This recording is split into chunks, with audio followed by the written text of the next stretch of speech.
उसूलों पे आज आए तो टकराना जरूरी है, जिंदा हो तो जिंदा नजर आना जरूरी है। बिना किसी गुनाह के शिफा भाई को जेल में डाला जाएगा।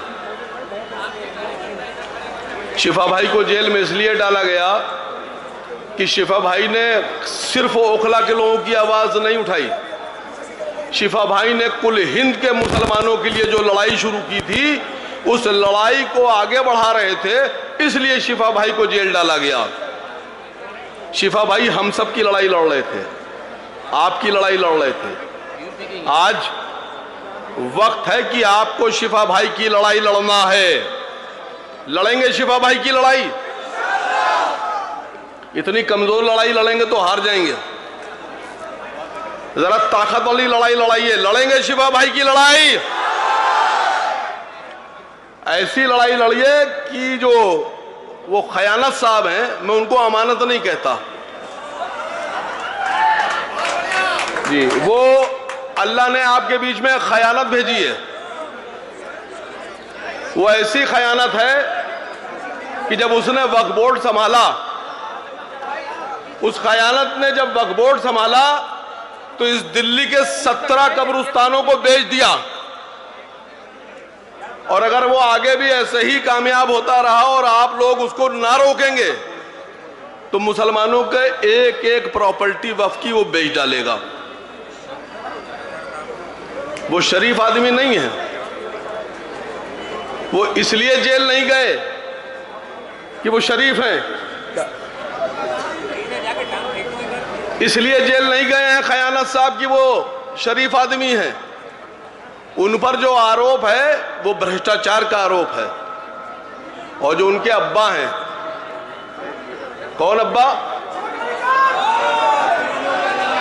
अरविंद अब्बा, मनीष सिसोदिया चच्चा, सत्येंद्र जैन मामू, ये सब इसलिए जेल गए हैं कि इन पर शराब का घोटाला, भ्रष्टाचार, बेईमानी और चोरी के आरोप हैं। लेकिन अफसोस इस बात का है कि अगर मनीष सिसोदिया जेल जाएंगे भ्रष्टाचार में, बेईमानी में, तो केजरीवाल साहब उनके साथ खड़े रहेंगे। अगर संजय सिंह साहब जेल जाएंगे तो अरविंद केजरीवाल साहब उनके साथ खड़े रहेंगे। सतेंद्र जैन साहब अगर बेईमानी में, वो भ्रष्टाचार में जेल जाएंगे तो केजरीवाल साहब उनके साथ खड़े रहेंगे। और जब अरविंद केजरीवाल खुद जेल जाएंगे तो पूरी पार्टी मैं अमानतुल्लाह के उनके साथ खड़ी रहेगी। लेकिन जब ताहिर हुसैन जेल जाएगा तो कोई नहीं खड़ा होगा। वो दंगाई है, ये ईमानदार लोग हैं। शिफा भाई जब जेल जाएंगे तो ये कहा जाएगा बी पार्टी के एजेंट बनकर मैदान में आए। कह रहे हैं ना बी पार्टी। पहले तो मैं बी पार्टी का मतलब समझा दूं, बहुत गौर से सुनिएगा बिना बोले, एक एक बात दिमाग में घुसेगी कि हिंदुस्तान में बी पार्टी है कौन। आपको बताया गया दिल्ली चुनाव हो रहे हैं, 2 सीट, सिर्फ 2 सीट पर मजलिस इत्तेहादुल मुस्लिमीन लड़ रही है। और इस 2 सीट पे लड़ने के बाद असद ओवैसी साहब बीजेपी के एजेंट हैं और शिफा भाई उनके कैंडिडेट। लेकिन पूरी दिल्ली में अरविंद केजरीवाल किसको बी टीम कह रहे हैं? बीजेपी की, कांग्रेस को। हरियाणा का चुनाव होता है, जब हरियाणा का चुनाव अभी कुछ दिन पहले होता है तो कांग्रेस पार्टी के राहुल गांधी किसको बी टीम कह रहे थे? कौन था बीजेपी का एजेंट? अरविंद केजरीवाल।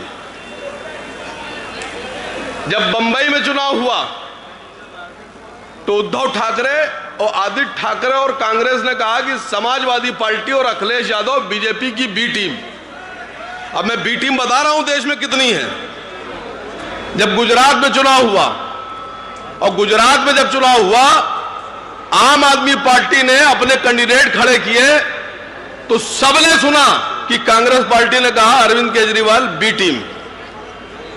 जब बंगाल में चुनाव हुआ तो ममता बनर्जी ने कहा कि कांग्रेस पार्टी बी टीम। अब समझे जाइए, जब मध्य प्रदेश में चुनाव हुआ मध्य प्रदेश में कांग्रेस के प्रदेश अध्यक्ष कमलनाथ ने कहा और उत्तर प्रदेश के अध्यक्ष अजय राय ने कहा कि समाजवादी पार्टी भारतीय जनता पार्टी के लिए काम करती है, उनसे पैसे लेती है और बी टीम। आज आपके दिल्ली चुनाव में ये जो खयानत भाई के अब्बा हैं, ये कह रहे हैं कि संदीप शीला दीक्षित के जो बेटे हैं संदीप दीक्षित, वो बीजेपी से पैसे लाकर कैंडिडेट खड़े कर रहे हैं, कह रहे हैं ना। अब आप ये बताइए, इतने बीजेपी के एजेंट देश में हैं, तो कुल मिला के सच्चा एजेंट कौन है? अरे सच्चा एजेंट यही है, छोटा रिचार्ज। अरविंद केजरीवाल सच्चा एजेंट है। देखिए, लड़ाई ये एक इलेक्शन की लड़ाई नहीं है। इसको ये मत समझिएगा कि ये इलेक्शन तक लड़ाई चलेगी और इलेक्शन के बाद बंद हो जाएगी। पिछले 10 साल से केंद्र में भारतीय जनता पार्टी की सरकार है। 10 साल में मुसलमानों के हालात क्या थे और क्या हो गए, ये आपसे छुपावा नहीं है। जब कोरोना आया तो कहा गया कि 4000 कोरोना पेशेंट जो है वो जमात के लोगों ने बना दिए। जमात को कहा गया कि जमात की वजह से 4000 कोरोना पेशेंट बना दिए गए। तब मैंने उस वक्त एक सवाल पूछा था इन्हीं छोटे रिचार्ज से, नाटे रिचार्ज से, पतले रिचार्ज से, कि ये बताओ कि 4000 जमात ने बना दिए, लेकिन टोटल पेशेंट जो कोरोना के हैं वो है 26,000। तो 4000 तो मुसलमानों ने बना दिए और 22,000 तक तो अपने अम्मा के मायके से लेकर आए थे। ये 22,000 कोरोना पेशेंट कहां से आए हैं? किसी साधु का नाम लो, किसी संत का नाम लो, किसी मंदिर का नाम लो, नहीं लेंगे। तकलीफ सिर्फ मुसलमानों से है। लोकल के मुद्दे, आपके लोकल के मुद्दे हैं। शिफा भाई तो अभी चुनाव लड़ रहे हैं, शिफा भाई तो अभी चुनाव लड़ रहे हैं। विधायक जी कै साल से हैं आपके विधायक? क्या किया 10 साल में? जरा वो लोग हाथ उठा दें जो पिछले 10 साल से पानी खरीद कर पी रहे हैं। पानी खरीदने वाले हाथ उठाएं अभी। और केजरीवाल फोटो खींचो भैया। और केजरीवाल तो कह रहे हैं कि पानी फ्री देते हैं, साफ देते हैं। ये खयानत भाई, अगर तुम्हारे लोग यहां पर हों और तुम्हारे दलाल यहां मौजूद हो तो ये वीडियो, ये फोटो उनको दिखाओ। कितने लोग हाथ उठा रहे हैं जो पानी खरीद कर पीते हैं। अब जरा वो लोग उठा दे जिनको फ्री में मिलता है और साफ पानी मिलता है। मैं फिर से कह रहा हूं, जिनको साफ पानी फ्री में मिलता है वो हाथ उठाएं। एक भी नहीं है। 10 साल में क्या कर रहे थे? घास खोद रहे थे विधायक जी। एमएलए साहब, आप 10 साल से क्या कर रहे थे? और 10 साल में आप चुनाव लड़ रहे हैं बीजेपी एजेंट पर। क्या ओखला में इंसान नहीं रहते? मैं एक आंकड़ा देख रहा था उनका, कि उन्होंने वीडियो जारी किया है। वो वीडियो उन्होंने जारी किया कि 90,000 वोट चाहिए। आप समझिए, ये माइंडसेट बदलते हैं। बोले कि 90,000 वोट चाहिए। और शिफाउर रहमान तो 2 वार्ड में लड़ रहे हैं और मुझको तो 5 वार्ड से वोट मिलते हैं। हमारे नेता से बड़े नेता हैं आप। हमारे नेता से बड़े नेता अरविंद केजरीवाल हैं कि आपको 5 वार्ड में वोट मिलेंगे और हमारे कैंडिडेट को 1 वार्ड में मिलेगा। ये दिमाग में डाल लो कि जिस 2 वार्ड में तुम बता रहे हो कि शिवा भाई को वोट मिलेगा, उसमें सिर्फ शिवा भाई को वोट मिलेगा, तुमको नहीं मिलेगा।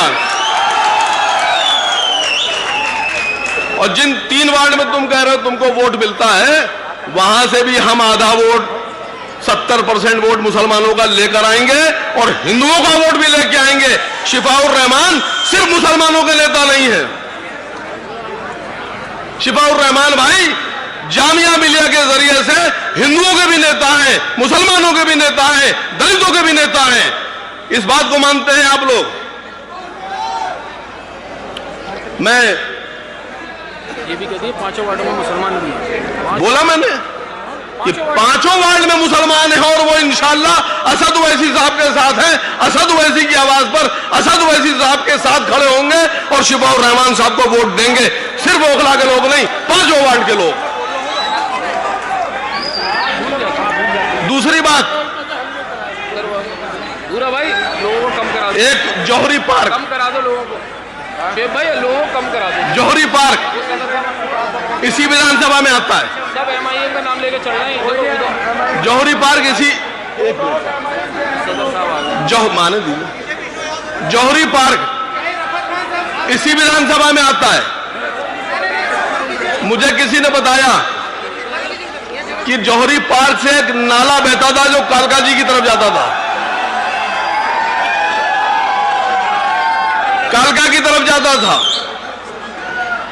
विधायक जी, ये खयानत भाई कि तुम्हारी विधायकी के दौर में वो नाले का रुख मोड़कर ओखला की तरफ किया गया है। जौहरी पार्क से होता हुआ वो नाला ओखला विहार तक आता है कि नहीं आता है? इस नाले को वापस कालका जी कैसे भेजा जाए? कैसे भेजेंगे? पहले ये नाले जैसा और कूड़े जैसा विधायक हटाइए, ये नाले जैसा विधायक हटाइए, नाला अपने आप चला जाएगा। शिफाउर रहमान साहब को लोगों ने कहा कि लोग आप लोगों से कहते होंगे कि ये छोटी सी पार्टी, क्या ताकत है इस पार्टी की? इन्होंने 2 कैंडिडेट लड़ा रखे, सरकार कैसे बनेगी? तो सरकार इस बार मजलिस-ए-इत्तेहादुल मुस्लिमीन के विधायकों के सपोर्ट के बिना नहीं बनेगी। दोनों विधायक जीत रहे हैं हमारे। आपको बताएं ताकत, शिफाउर रहमान भाई कब से जेल में है? कितने साल से? जमानत हुई? कोई सुनवाई हुई? नहीं हुई। ये जिसको लोग छोटी छोटी पार्टी कह रहे हैं, उनसे जाके बता दीजिएगा, उनके कान में कस के भोंपू बजाइएगा कि जिसको छोटी पार्टी कह रहे हो, उसकी ताकत यह है कि 5 साल से जिसको जमानत नहीं मिली थी वो कल आ रहा है, तुम्हारे बीच दहाड़ने के लिए आ रहा है। खाली कैंडिडेट बनाया है, सिर्फ उम्मीदवार बनाया है असद ओवैसी साहब ने, तो जमानत मिली है। और इंशाअल्लाह आप उनको विधायक बनाइए। असद साहब ने अपना काम कर दिया टिकट देकर, अब आपका काम बाकी है, आपको वोट देकर विधायक बनाना है। विधायक बनाइए। अभी वो जमानत पर आए हैं और इंशाअल्लाह विधायक बनने के बाद 5 साल तक अरविंद केजरीवाल और भारतीय जनता पार्टी के सीने पर मूंग डालेंगे हम लोग। देखो देखो कौन आया, देखो देखो कौन आया, देखो देखो कौन आया, देखो देखो कौन आया, देखो देखो कौन आया। असद ओवैसी जिंदाबाद, असद ओवैसी जिंदाबाद, MIM पार्टी जिंदाबाद। देखो देखो कौन आया। बोल दिया? नहीं बोल नहीं रहा। देखो